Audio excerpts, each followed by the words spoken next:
विद्यार्थी मित्रों सर्वांना नमस्कार. इयत्ता 9वी मॅथ्स 1 प्रॉब्लेम सेट 3 प्रश्नसंग्रह 3 बहुपदी पॉलिनॉमियलमध्ये तुम्हा सर्वांचं सर स्वागत. कोल्हापूर जिल्ह्यामध्ये 6माही परीक्षेसाठी थोडंसंही प्रकरण नसेल, पण बाकीच्या जिल्ह्यांच्यामध्ये आहे किंवा पुढच्या एक्झामिनेशनसाठी आपल्याला हे लागणार आहे. तो सगळ्यांना माहिती असलेला भाग आहे. तो माहिती व्हावा. बहुपदी polynomial third section third topic जरी अभ्यासक्रमाचा भाग जरी बाकीच्या जिल्ह्यांच्यामध्ये तो नक्की आहे. याच्यामध्ये आपण बहुपदी हा लेसन बाळनो पूर्णपणे कंटिन्युअस मी सलग याच्यापूर्वी घेतला आहे. इवन सगळाच पोर्शन घेतला आहे. पण तुम्ही गणित मैत्री चॅनलला सबस्क्राईब केल्याशिवाय तुम्हाला तो एक साथ किंवा एक सलगपणे आपल्याला तो बघता येणार नाही. मॅथ्स हे असा भाग आहे तो कंटिन्युटीमध्ये असावा लागतो. मध्येच एखादं लेक्चर दुसरं लेक्चर बघून आपल्याला त्याचं सॅटिस्फॅक्शन मिळत नाही किंवा ते कळतही नाही. चला, संकीर्ण प्रश्नसंग्रह 3 बहुपदी ह्यातलं मला पहिलं, खालीलपैकी कोणती बहुपदी आहे ते ओळखा. आता इथं जी कोटी आहे ती धनपरिमेय संख्या असायला पाहिजे. आता हिचा घातांक आहे अपरिमेय संख्या, हे ऋण आहे, हे ऋण आहे. इथं मात्र हे सहगुणक आहे ना, हे काही असू दे, त्याचा काही विषय नव्हता. फक्त इथला जो घातांक आहे ज्याला तिची कोटी आहे, डिग्री आहे, ऑर्डर आहे, ती मात्र धनपूर्णांक संख्या असायला पाहिजे असा तो नियम होता. म्हणून यापैकी खालीलपैकी बहुपदी कोणती ते ओळखा या प्रश्नाचं उत्तर लिहित असताना आपल्याला हा जो पर्याय आहे हा पर्याय निवडावा लागेल. याच्यामध्ये डी पर्याय बघा की हे उत्तर म्हणून आपल्याला घ्यावं लागेल की ही मात्र बहुपदी आहे. या बहुपदीची कोटी किती असेल. आता बहुपदी स्थिरपदी असा भाग होता. दुसऱ्यामध्ये ही एक बहुपदी आहे. आता कशी काय आहे, धनपूर्णांक संख्या ही अशी आहे बघा. ह्याला गुणिले 1 आहे किंवा वर्गमुळात 7 गुणिले x चा 0वा घात y चा 0वा घात असा आहे. मग याची डिग्री किती असणार, याची कोटी किती असणार. तर इथं जे चल आहे, चल वर्गमुळात 7 गुणिले 1 आणि 1 म्हणजे x चा 0वा घात y चा 0वा घात घेतला तर हे चल झालं आणि त्याचा जो घातांक आहे ती त्याची डिग्री असते. ह्याची कोटी येणार 0. स्थिर पदाची कोटी, स्थिर ह्या बहुपदीची कोटी जी आहे ही नेहमी 0 आपण घेणार. आता 0 ह्या बहुपदीची कोटी किती असेल. आता 0 ही एक सुद्धा बहुपदी आहे बघा, तिसरा प्रश्न. आणि शून्याची कोटी किती असेल.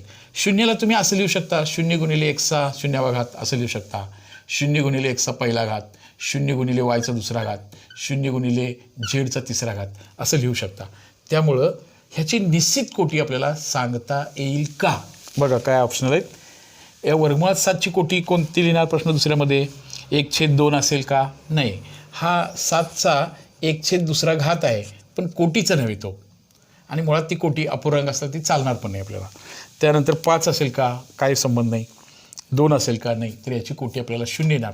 पण 0 ह्या पदाची कोटी मात्र आपल्याला त्याचे ऑप्शन आहेत निश्चितपणे सांगता येत नाही आणि कोणतीही वास्तव संख्या नाही किंवा 0, 1 यापैकी आपल्याला कोणता पर्याय घ्यावा लागेल.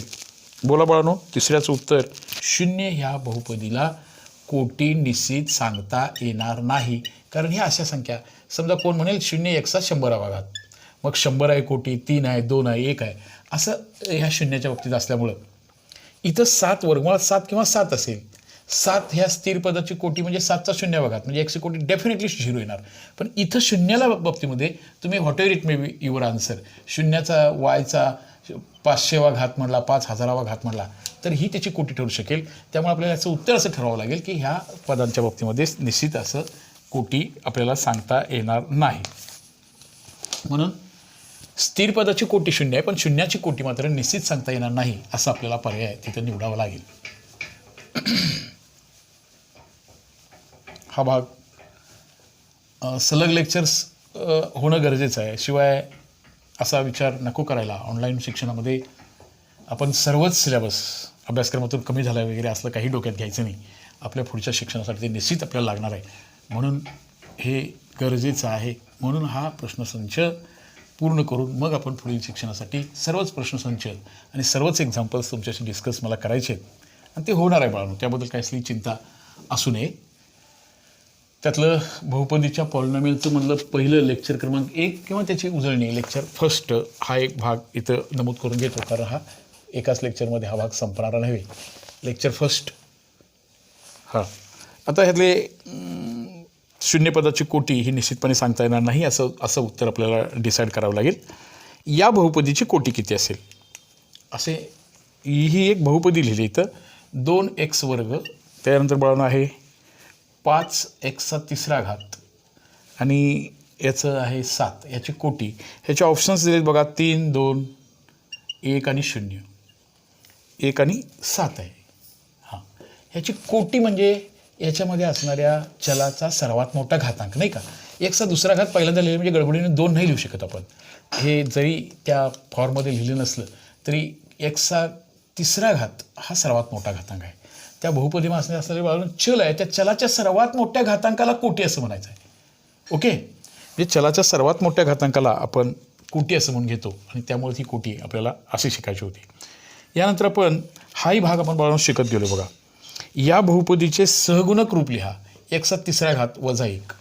आता सहगुणक स्वरूप ही कन्सेप्ट कशी होती बघा, घातांक 3 असेल तर पद, आता सहगुणक लिहित असताना हा कोटीचा चलाचा सर्वात मोठा घातांकाला सहगुणक स्वरूप लिहित असताना या बहुपदीचं उदाहरण घेऊया परत एकदा. 5x तिसरा घात अधिक 2x वर्ग अधिक 0x पहिला घात नाही आहे ना, म्हणून आपण 0 घेऊ शकतो. त्याची 0 ही एक संख्या घेतली, स्थिरपदी घेतली, एक्सचा पहिला घात म्हणजे एक्सचा 0 ते नाही आहे. असे एकूण इथं 3 कोटी असेल तेव्हा पद होणार 1, 2, 3, 4 आणि याचे सहगुणक म्हणजे याला जोडून असणारी 2, 0 आणि 7 असे सहगुणक घेणार. हे सहगुणक स्वरूपमध्ये ती बहुपदी कशी मांडायची ह्याच्या पुढच्या अभ्यासासाठी संश्लेषक भागाकार ह्या क्रिया शिकण्यासाठी आपल्याला याची नितांत गरज होती. आपल्या ह्या 4थ्या उदाहरणामध्ये किंवा 5व्या उदाहरणामध्ये आपल्याला या राशींचे सहगुणक स्वरूप लिहायचं होतं. आता परत लक्षात घ्या, कोटी 3 आहे म्हणजे सहगुणक याला 4 येणार आहेत. कोटी 3 आहे म्हणजे सहगुणक 4 येणार आहेत. मग एक्सचा तिसरा घात, त्यानंतर दुसरा घात नाही आहे म्हणजे तो आपण 0x वर्ग घेऊ शकतो. एक्स पद नाही आहे त्यासाठी 0x घेऊ शकतो. आता स्थिर पद आहे बघा वजा 1, तिसरा, दुसरा, पहिला आणि मग ह्या उत्तरच्या क्रमानं मांडल्यानंतर मग आता इथं येणार आहे याचा सहगुणक काही नाही म्हणजे 1 आहे बाळांनो, 0 आहे, 0 आहे आणि वजा 1 ही स्थिर संख्या आहे. असे एकूण 4 पदं ह्या सहगुणक स्वरूपामध्ये येतील. समजलं का बघा जरा. सहगुणक स्वरूप, सहगुणकच फक्त लिहायचे आहेत. कोटी पण कोटीचा संबंध कसा आहे बघा, कोटी 3 असेल तर पद 4 येतात. इथं पण कोटी 3 होती, याचे सहगुणक मात्र 4 आले. जो ऑब्सेंट आहे, जो नाही आहे घातांक, त्यासाठी आपण झिरोची मदत घेतोय. ही झिरो ही पदावली आपण तिथं ॲडजस्ट करून घेतो. म्हणजे 0x पहिला घात लिहिणं म्हणजे आपण काहीही न घेतल्यासारखं झालं. आलं लक्षात. असा हा सहगुणकाच्या बाबतीमधला हा भाग होता. किंवा या बहुपदी, स्थिरपदी, एकपदी, त्यानंतर त्याची कोटी असण्यासाठी ती बहुपदी नेमकी कशी पाहिजेत, ह्या सर्व उदाहरणांचा 3.1 मध्ये आपण सगळ्याच्या सगळ्या एक्झाम्पलची प्रॅक्टिस आपण केलेलं आहोत. पुन्हा बाळांनो तुम्हाला सांगतोय, 8वी 9वी 10वीचं सर्व गणित व्यवस्थितरित्या तुमच्यापर्यंत पोहोचवण्याचा हा एक प्रामाणिक प्रयत्न आहे. ज्या अर्थी तुमच्या टीचर्सनीही तुम्हाला जॉईन व्हायला सांगितलं, याचा अर्थ ह्याची आपल्याला निश्चित मदत होणार आहे. निश्चित बाळांनो, पुढच्या काळामध्ये सुद्धा एखादं लेक्चर चुकलं असेल, एखादा शाळेमधला तास चुकला तरीसुद्धा आपल्याला त्याची मदत पाहिजे. किंवा गणित हा सरावाचा विषय आहे, त्याच्यामध्ये अचूकता येण्यासाठी पुन्हा पुन्हा ते ऐकणं, बघणं ही महत्त्वाचा भाग आहे. आपण काही वेळेला विसरून जातो आणि मग तास चुकला किंवा एखादी कन्सेप्ट चुकली तर असं न घेता आपण हा सगळाच भाग 9वीच्या मुलांना मी मुद्दाम आठवण करून देतो बाळांनो, गणित मैत्री तुम्ही पुढच्या वर्षी 10वीचाही सगळा अभ्यासक्रम आपण पूर्ण केलेला आहे. तुम्हाला 10वीला सुद्धा याचा उपयोग होणार आहे. तुम्ही जरी स्कूलमध्ये ऑफलाईनमध्ये शिकत असला, क्लासमध्ये शिकत असला तरी परीक्षेसाठी आपल्याला रिव्हिजन करण्यासाठी याची निश्चितपणे या आपल्या कन्सेप्टचा निश्चित उपयोग तुम्हाला रिव्हिजनसाठी होणार आहे. म्हणून बरेचसे चांगले मित्र, चांगले शिक्षक मित्र आणि चांगले विद्यार्थी मित्र आपल्या गणित मैत्रीशी जॉईन आहेत. तुम्हाला ही विनंती आहे की गणित मैत्री चॅनलला सबस्क्राईब करा आणि आपल्याशी अटॅचमध्ये राहा. 6वा प्रश्न वळणं असा आहे, इथं एक पॉलिनॉमियल दिले बघा. Polynomial in terms of px it is written in this way, x² - 7 √7x + 3 आणि we have to find out the value of p of polynomial of the, आपल्याला व्हॅल्यू कुठली काढायची आहे बघा बरं, 7√7ची व्हॅल्यू काढा, असा तो प्रश्न आहे. p ऑफ, आता ही जी बहुपदी आपल्यासमोर त्यांनी लिहिलेली आहे ह्याच्यामध्ये ही जी बहुपदी लिहिली आहे त्याचं p ऑफ x लिहिलं, x² आहे ना, x² - 7 × 7√x + 3 असं ते दिलेलं आहे. ह्याची व्हॅल्यू काय येईल यामध्ये बाळांनो थोडासा आपण असा भाग घ्यायचा की x is replaced by this number, every x is replaced by this number. बघूया ना, p ऑफ x मध्ये x ची जागा आपण भरतो आहे 7√7 हम सब 7 7 आहे मधलं 7 आता 7√7 स्क्वेअर होणार -7√7 आणखीन इथं एक्स म्हणजेच कोण येणार सांगा बरं 7√7 येणार 7√7 असं होणार आणि +3 एव्हरी एक्स त्या प्रत्येक चलासाठी आपण ही किंमत पुटअप केली. लक्षात आलं का बघा. त्या बहुपदीची किंमत काढत असताना ते ज्या नंबरसाठी आपण ही किंमत शोधायला आलो आहे त्याच्यामध्ये एक्सची किंमत आपण 7√7 असं घेऊया. आता थोडंसं गणिती संस्कार किंवा थोडंसं काम आपल्याला करायचं आहे. आता इथं सिबिल विक्शन करायला गेलात तुम्ही तर अधिक चांगलं झालं असतं. हा पण 7√7चा वर्ग आहे बघा आणि हे दोन्ही डायरेक्ट कॅन्सल झालं आणि याचं आन्सर किती येणार आता तुम्ही डायरेक्टली हे कॅन्सल झालं असं म्हणू शकत होता आणि ह्याचं जे उत्तर येणार 6व्या प्रश्नाचं उत्तर येणार बघा बरं 3 उत्तर येणार. कसं काय येणार हे 7√7चा आहे आणि हे सुद्धा त्या संख्येचा गुणाकार आहे बघा 7√7चा वर्ग वजा 7√7चा वर्ग +3. आता हे आणि हे कॅन्सलच होणार काही पण आन्सर येते. आता काही पण आन्सर येते तुम्हाला जर असं माहिती असू दे ह्याचं उत्तर येणार आहे 3. Answer is 3 only. ह्याचा आन्सर आहे 3. कसं काय 3 येणार आहे बघूया. याचा आन्सर ओनली 3 कसं येणार आहे बघूया. असं हां 7चं स्क्वेअर येणार 49 आणि हे 7 -49 रूटचं 7चं स्क्वेअर आहे ओनली 7.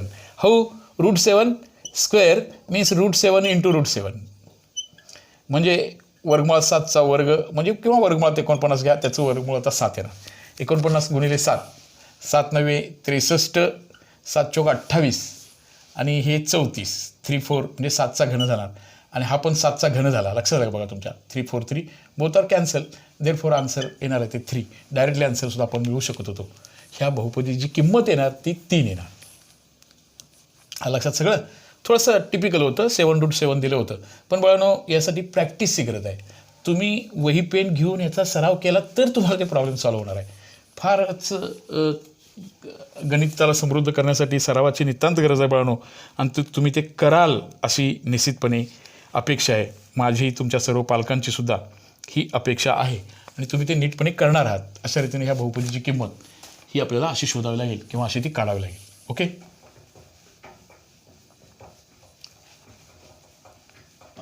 8वीचाही अभ्यासक्रम काही जाणकार पालकांच्या सूचनेनुसार मी 8वीचा अभ्यासक्रमसुद्धा सगळा पूर्ण करतो आहे. पालकांचे फोन त्या संदर्भात आहेत किंवा मॅसेज मला आहेत. सर माझा मुलगा 9वीला आहे पण त्याला 8वीचं सगळे लेक्चर्स मला ऐकवायचे आहेत 8वीसाठी. तर 8वीचाही अभ्यासक्रम पूर्ण आहे. 10वीचा सुद्धा अभ्यासक्रम पूर्ण आहे. म्हणून 9वीच्या बाळांनो परत सांगतो आहे तुम्हाला की आपण 9वी 10वी ह्या दोन्ही वर्षी आपण अटॅचमध्ये राहणार आहोत आणि त्यासाठी गणित मैत्रीला सबस्क्राईब करणं हे तुमचं कर्तव्य आहे. करूया आपण सर्वजण जॉईंट राहूया. तुमच्या शंका कुशंका शेअर करत राहूया. विशेषतः मी 9वीच्या मुलांसाठी बाहेरच्या जिल्ह्यातून माझ्याकडे जे मटेरियल उपलब्ध होईल परीक्षेसाठी सरावासाठी ह्या टर्मिनल परीक्षेसाठी मी पाठवतो आहे. तुम्हाला नवीन पेपर्स वगैरे मिळत राहतील. पुन्हा असं सांगितलं त्यांनी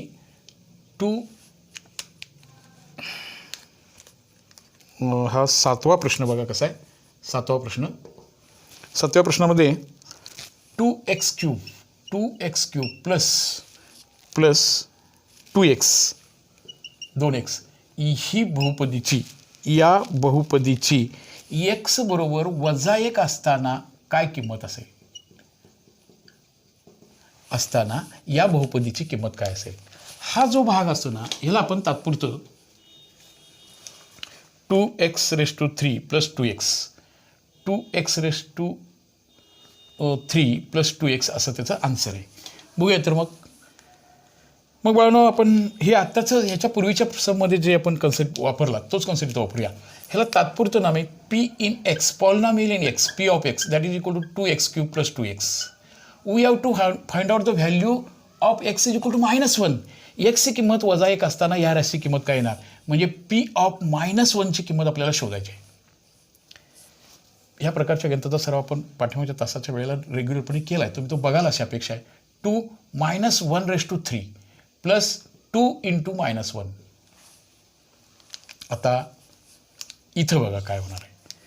-1/3 चा आन्सर किती येणार -1/3 मीन्स -1 इंटू -1 इंटू -1. ह्याचा आन्सर येणार आहे +1 आणि पुन्हा हे -1 प्लस मायनस अगेन मायनस, म्हणजे वजा ऋणसंख्येचा घन हा ऋणसंख्या असते. हा ही संकल्पना तुमची मागच्या वर्षाच्या इयत्तेमध्ये पूर्ण झालेली आहे. 2 इंटू प्लस आणि मायनसचा प्रॉडक्ट हा -2 येणार आहे. आन्सर काय झालं बघा, -2 2 इंटू -1 मायनस प्लस मायनसचं प्रॉडक्ट हा मायनस असतं बाळांनो, आणि हे जसं मायनस असतं therefore that's answer is equal to -4. असं त्याचं उत्तर येईल. ही बहुपदी होती 2x³ + 2x अशी बहुपदी होती. त्याची x ही particular value when we have to put up here x is equal to -1. x ही व्हॅल्यू -1 ठेवली असताना इथं x ची किंमत -1 भरूया, 2 2 ठेवूया, -1चा घन करूया, 2 आणि -1 करूया. -1चा घन बाळानो ऋण 1च असणार, ह्यावर स्वतःचा विश्वास असला पाहिजे. म्हणजे 2 गुणिले -1. आता मी मुलांच्या काही टचअपमध्ये आहे, अजूनही थोडासा गोंधळ आहे. ऋणसंख्या मोठ्या संख्येचे चिन्ह तसं नाही आहे. ते गुणाकारामध्ये भिन्न संख्यांचा गुणाकार वजा असतो. हा गुणाकाराचा नियम बाळानो पक्का असला पाहिजे. तो 5वी 6वीमध्ये झालेला भाग होता. ह्याचा गुणाकार -2 आला, याचा गुणाकार -2 आला, आणि म्हणून याचं एकूण उत्तर येणार आहे ते -4 असं येणार आहे. असं हा 7व्या प्रश्नाचं उत्तर होतं. त्यानंतर 8व्या प्रश्नामध्ये एक किंमत सांगितली बघा. तर एक बहुपदी दिल्या तर एमची किंमत किती असेल. आता थोडंसं पुन्हा आपल्या जुन्या भागाकडं किंवा हा भाग आपल्याला परत रिकवर करायला पाहिजे. आता एक्सची किंमत -1 असताना याची किंमत -4 आली, आणि मग आता एक्सची किंमत जर -1 असेल तर ह्याची -1 किंमत आली, -2 असेल तर ही वेगळी किंमत येणार आहे. ह्या किंमतीचा आणि अवयवाचा हा जो सहसंबंध होता. पुन्हा तुम्हाला मी एक बहुपदी सांगतो की त्या बहुपदीच्या बाबतीमध्ये इथं एक काय प्रश्न आहे बघा. 8व्या प्रश्नामध्ये आपण काही गणितं असली शिकले त्याच्यापूर्वी. कशी होती बघा.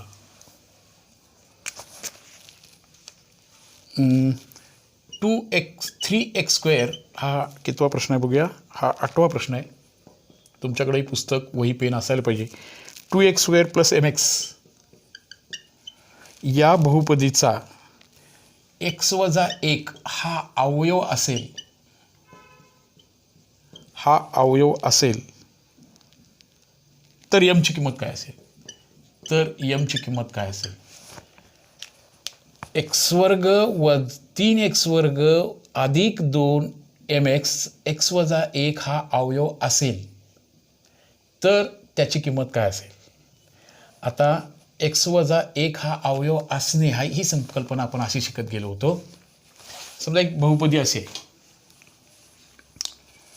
p ऑफ x म्हणून, ही मी अशी बहुपदी घेतली. x² - 2x अधिक 1, आणि इथं मी x ची किंमत 1 भरली. x ची किंमत 1 भरली तर 1चा वर्ग - 2 गुणिले 1 अधिक 1, 1चा वर्ग 1 - 2 आणि अधिक 1. याचं उत्तर आलं बघा 2 - 2, आन्सर इज 0. आता ज्या वेळेला x - 1 हा त्याचा अवयव असतो आणि त्यात x ची किंमत 1 भरल्यानंतर त्याचं जे काय होतं सांगा बरं. त्याची जर त्याची बाकी किंवा त्याची p ऑफ 1 ची व्हॅल्यू जी आहे ती 0 आली, म्हणजे त्याला रिमाइंडर म्हणतो, त्याला शेष सिद्धांत म्हणतो आपण. तसं हा त्याचा अवयव असताना ह्याची जे रिमाइंडर येणार आहे ह्याच्या संदर्भातली पण सोपी गणित आपण याच्यापूर्वीच्या अभ्यासामध्ये पूर्ण केलेत बाळांनो. ही जी बहुपदी आहे 3x², आता शेष सिद्धांत असं सांगत होता हा अवयव असताना बाकी अशी काढायची असते. ह्याची बाकी एखाद्या वेळेला त्याचा अवयव असतो ना तेव्हा त्याची बाकी 0 येते. आता हा साधा फिनॉमिना होता. 15चा अवयव 3 आहे, 15चा अवयव 3 आहे, 3×5 = 15, बाकी 0 राहते बघा. 15चा अवयव 4 नाही, 15चा अवयव 4 × 3 = 12, बाकी 3 उरली, म्हणून 15चा 4 हा अवयव नाही. ज्यावरती हा अवयव आहे त्यावेळी बाकी 0 राहते.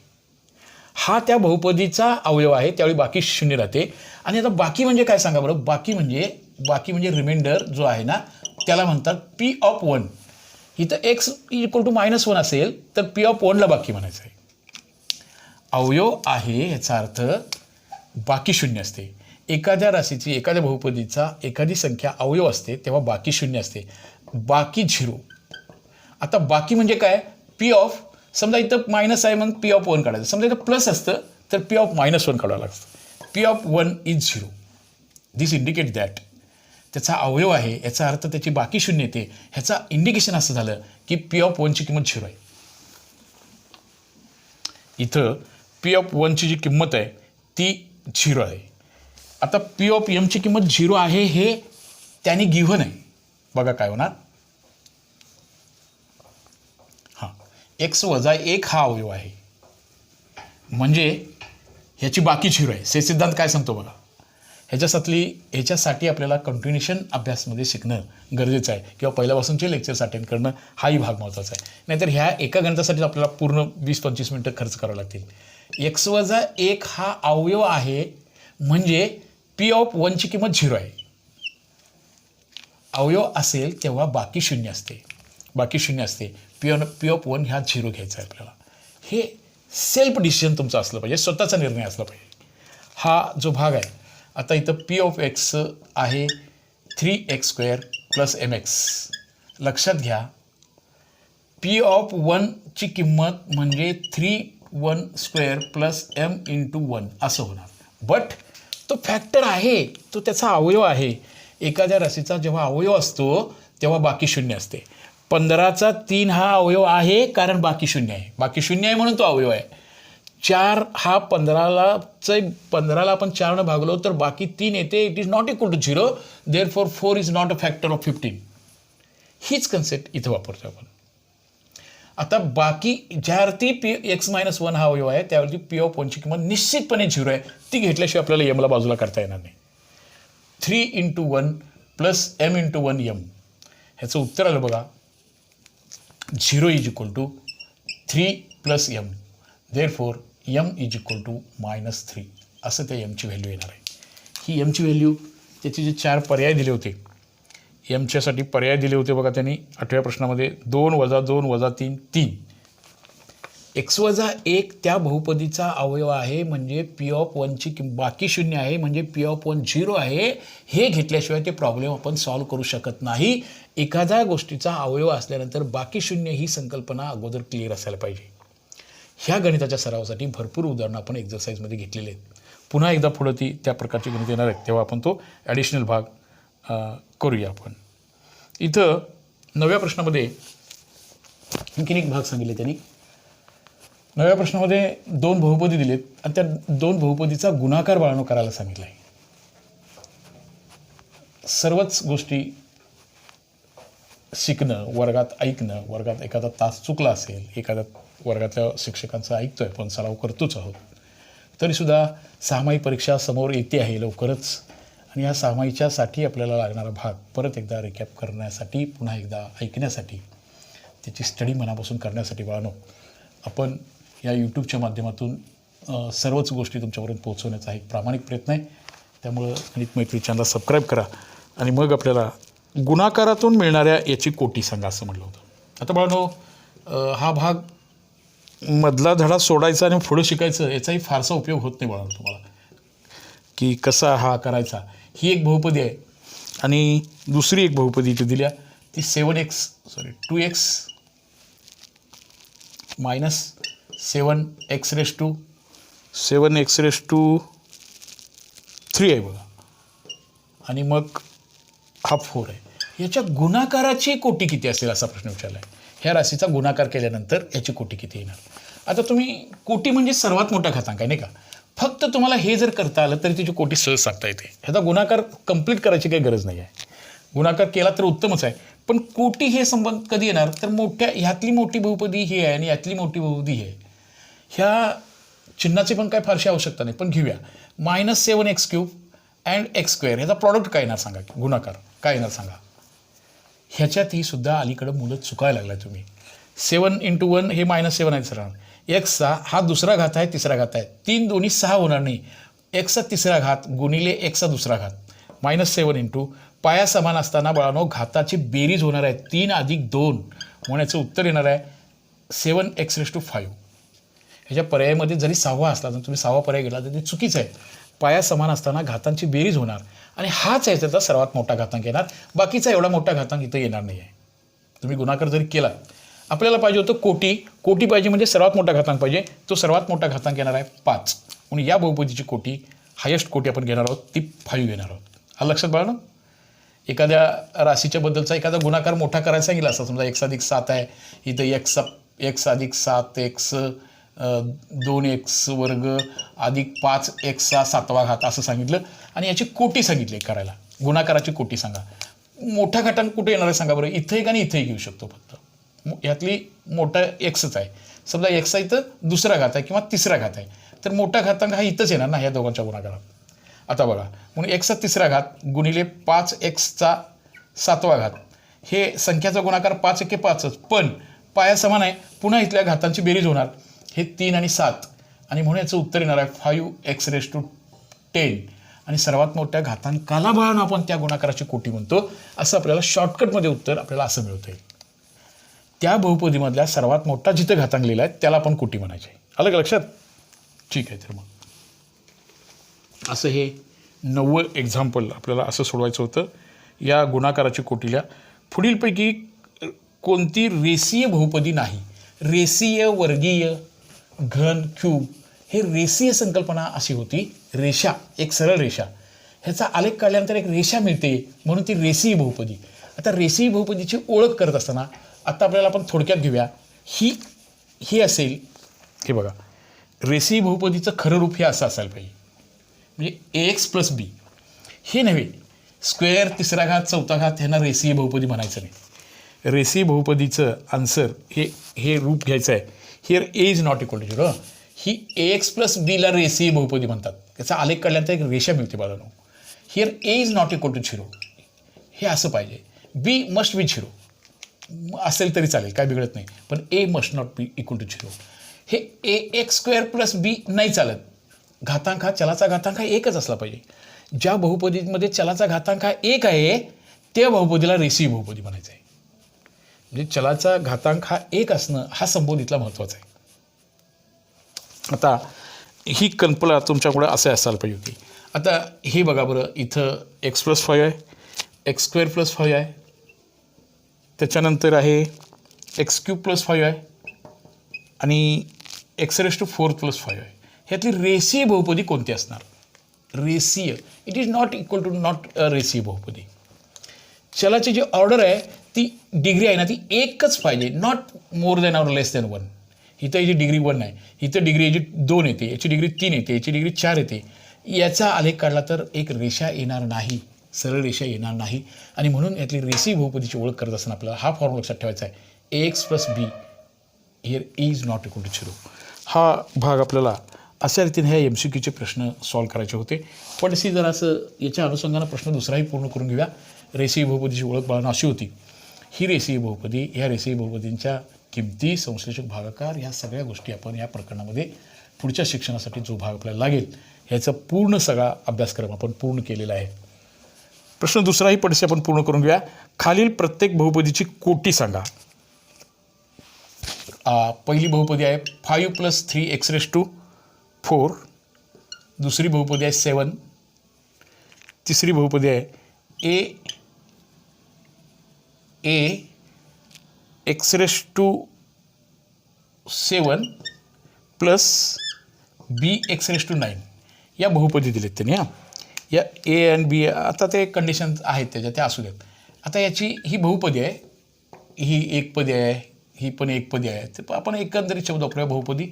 आणि याची कोटी पाहिजे, याची डिग्री पाहिजे. आता कोटी म्हणजे परत काय बनवायचं?